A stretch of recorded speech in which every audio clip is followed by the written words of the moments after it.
नमस्कार, आज़ाद भारत न्यूज में आपका स्वागत है। गोपालपुर विधानसभा क्षेत्र में तमाम दिग्गज नेताओं का आगमन शुरू हो गया है। चुनाव ही बस कुछ ही दिन रह गया है, जिसको लेकर सभी पार्टियों के नेताओं ने अपनी कमर कसकर तरह तरह वोटरों को लुभाने के लिए अपने विचार व्यक्त कर रहे हैं। आइए सुनते हैं। जो कांग्रेसी थे उनके घर घर जाकर कांग्रेसियों को वापस से इकट्ठा किया है और कांग्रेस की रीति नीति से पुनः वाकिफ कराया है। महिलाओं को, बच्चों को और जो योजनाओं का फ़ायदा दिलाने की बात है, किसान ऋण की बात है, बच्चियों को स्कूटी और लैपटॉप देने की बात है, इन सारे मुद्दों के साथ हम वापस से मैदान में आए हैं। और संभवतः तो गोपालपुर सीट और आजमगढ़ में भी कई सीटें हम लोकसभा की जीतेंगे। अच्छा, कांग्रेस पार्टी यूपी सत्ता से कई वर्षों से बाहर है, इस बार क्या मुद्दा लेकर आई है? इस बार मुद्दा हम लोगों का यही है कि हमने किसान से लेकर तो इंडस्ट्री तक की बात की है। हमने ग्राम सभाओं को पूर्ण अधिकार देने से लेकर हर वर्ग को साथ में लिया है, जिसमें स्कूल के बच्चे भी हैं, कॉलेज के बच्चे भी हैं, किसान है, किसान ऋण है और तमाम सारी जो व्यवस्था है जिनसे आज उत्तर प्रदेश ग्रसित है।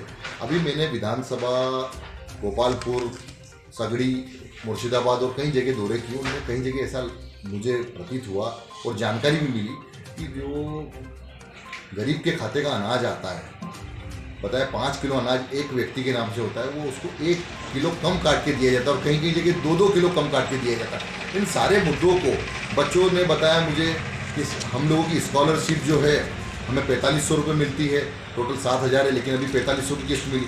लेकिन ये बहुत कमी है। ये आज की महंगाई के दौर में इतने रुपए की स्कॉलरशिप और इनसे बच्चा पढ़ नहीं पाएगा, ना हॉस्टल रूम रेंट है ना कुछ है।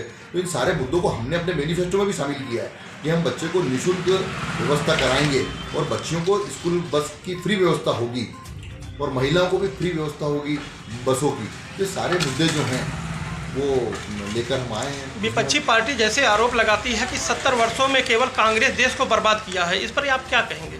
70 वर्षों में जो हमने किया है उसी को तो बेच रहे हैं मोदी जी। 70 वर्षों में यदि हमने आज बच्चे यूक्रेन में फंसे हैं, सरकारी जहाज नहीं, क्योंकि आप बेच चुके हो उसको।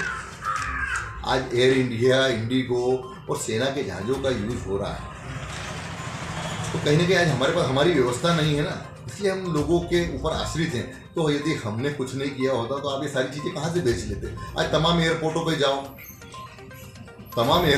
जाओ तो उनमें जो है आप देखेंगे तो पार्किंग का चार्ज लग रहा है। ये क्या है?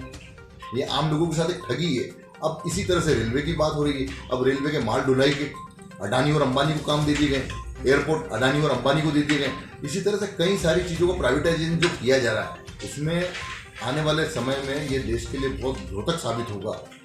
हर चीज़ प्राइवेट में चली जाएगी। आज पेट्रोल पंप और आप सभी को रिफाइनरीज को ले लिया है, तो ये कल आम जन की सुविधाओं से दूर जाएगा। मुझे यूपी में पता लगा कि यहाँ घासलेट की सब्सिडी नहीं आता है। इतने बड़े राज्य में जो कि एक देश के बराबर आबादी वाला राज्य है, 24 करोड़ की आबादी पाकिस्तान की आबादी से बढ़कर है, और उस राज्य में जो यहाँ का वर्ग है 2 वर्गों में बटा हुआ है, तो एक हाई सोसाइटी या एक निम्न वाला। तो निम्न वाले की स्थिति इतनी ज़्यादा खराब है कि उसको मिट्टी का तेल नहीं मिल रहा है, घासलेट जो है वो मिल नहीं रहा है और ना कोई सब्सिडी है। तो आप किस उसके विकास की बात कर रहे हैं? अच्छा, जैसा कि मैं देख रहा हूं कि कई दिनों से आप गोपालपुर में भ्रमण कर रहे हैं, क्या लगता है आपको गोपालपुर में क्या क्या समस्याएं आपको नजर आई इस समय?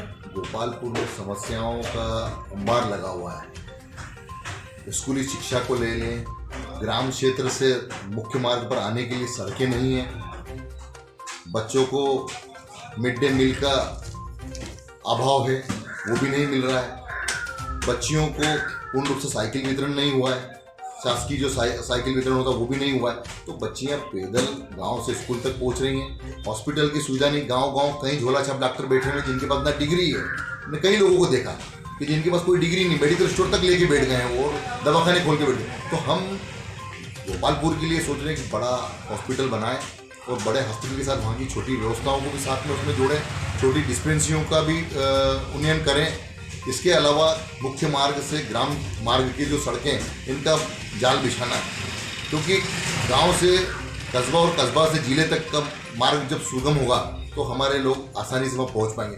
मैंने यहाँ पर एक चीज़ को और फोकस किया कि हमारी गोपालपुर और आजमगढ़ के कई एमएलए जीतते हैं, हमारी सरकार बनती है तो हम यहाँ लघु और कुटीर उद्योग को स्थापित करेंगे, क्योंकि मैंने यहाँ देखा है मिट्टी के बर्तनों का काफ़ी चलन है। यदि हम उस चीज़ को यहाँ लाते हैं तो यहाँ की हमारी जो ग्रामीण महिलाएं उनको एक रोजगार मिलेगा, क्योंकि अभी आज बच्ची यहाँ BA MA तक पढ़ी हुई हैं लेकिन ईंट भट्टों पर काम कर रही है। लेकिन मैंने इसमें एक सोचा है और हमारे प्रत्याशी लोगों से भी इस मैटर में चर्चा हुई, प्रियंका जी से भी चर्चा हुई है कि हम इस क्षेत्र में लघु और कुटीर उद्योगों को स्थापित करेंगे। क्योंकि जो मिट्टी के कुल्हड़ हैं, आज यदि आप बॉम्बे दिल्ली जाएँ या कोई बड़े शहर जाएँ तो एक कुल्हड़ 80 रुपये में मिलता है, वही कुल्हड़ आज हमें यहाँ 1 रुपये से भी अंदर रुपये मिल रहा है। तो हम उस चीज़ को आगे बढ़ाएंगे और वो सारी चीज़ें जो मिट्टी से निर्मित होने वाली है उनको यहाँ से आगे बेच के और यहाँ के लोगों का जीवन यापन अच्छी तरह से करवाने की कोशिश करेंगे। अच्छा, अब की बार 2022 में आप क्या करेंगे कि हाथ के पंजे को आप यहाँ से मजबूत करके यहाँ की सरकार बनाएंगे?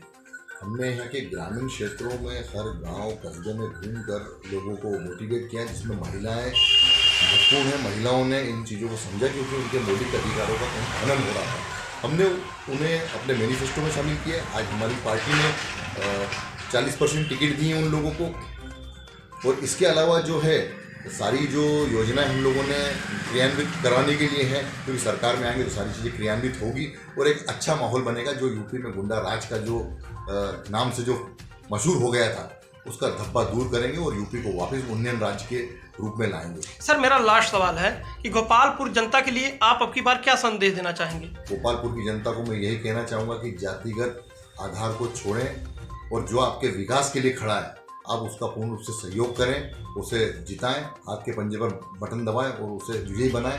क्योंकि मेरा कहना यही है कि यदि एक एजुकेटेड व्यक्ति आपके साथ आकर खड़ा है, आपकी हर मुसीबत में वो दिन रात मदद करता है, तो आपको उसे सहयोग करना चाहिए। क्योंकि ये राज्य जातिगत आधारों पर बढ़ गया है, इसे वापस हमें लोकतांत्रिक व्यवस्था में लाना होगा, क्योंकि जातिगत आधारों पर राजनीति नहीं चल सकती और न ही देश और प्रदेश चल सकता। हमें वापस से एकजुटता में आना होगा और इस देश को समृद्धि के पथ पर ले जाने के लिए हमें सब एकजुट होकर हर समाज और हर वर्ग की व्यवस्था को लेकर आना होगा, और वो सारी व्यवस्थाएं आपको कांग्रेस में नजर आती है। इसीलिए मैं सभी बुजुर्ग, महिलाएं, बच्चे सभी से निवेदन करूंगा कि आप समृद्धि का मार्ग अपनाएं और कांग्रेस को विजयी बनाएं।